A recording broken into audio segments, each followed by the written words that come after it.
Hey everybody, it's Glenn, back in this video and following on from last week when I showcased the ones that got away, my customs that for whatever reason I abandoned, and the responses to that video has encouraged me to take a stab at completing the one you see here. It's an original symbiote concept. It's a custom that I actually began a number of years ago, and just to recap the reason why I ceased working on it, it's just because I was unsure which road to take it down. I think just intimidated by the infinite possibilities of how I could resolve the head. What with her arms essentially being mouths and also her tits, should her head have a mouth? Does she even need a head? Well, among the comments from the previous video were a suggestion of her having a tit for a head, but most people suggested a featureless face except for eyes, like my recent Mania custom, so that's what I said about sculpting. And I introduced the Marvel Select Brood's crown onto the head, and with the Brood being so heavily inspired by the aliens, or more specifically the alien queen from the Aliens movie, I then reimagined this as the Symbiote Queen. While I did like the sense of menace I achieved in the sculpt,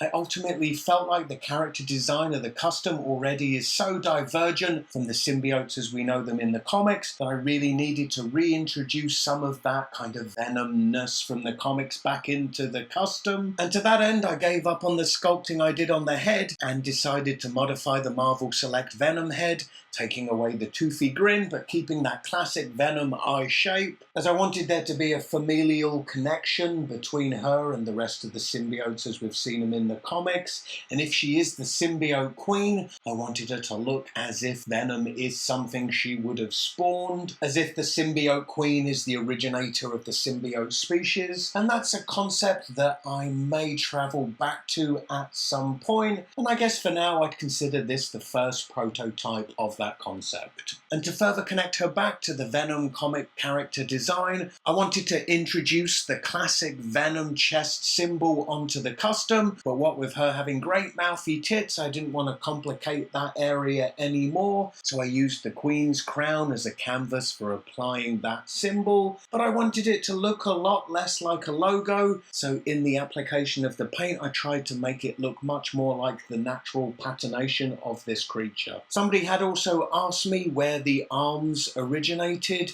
and I honestly can't remember. It's an action figure I picked up years ago, just because the design of it really stuck out to me, but the toy line it was part of stuck out a lot less. It was something I'd never heard of. I think it was Japanese. Anyway, I have some real action figure aficionados watching this, I'm sure, so if you do know what figure these originate from, let us know in the comments below. Anyway, I will be adding more pictures of the Symbiote Queen to my Facebook page, so if you haven't connected with me there, click the link in the description below to do that. Click this video to check out the other customs that I abandoned. Are any of them worth finishing? Watch the video and let me know. As ever, please help me out by giving this video a big thumbs up. Also remember to comment, share and subscribe, and I hope to see you in my next video. Bye.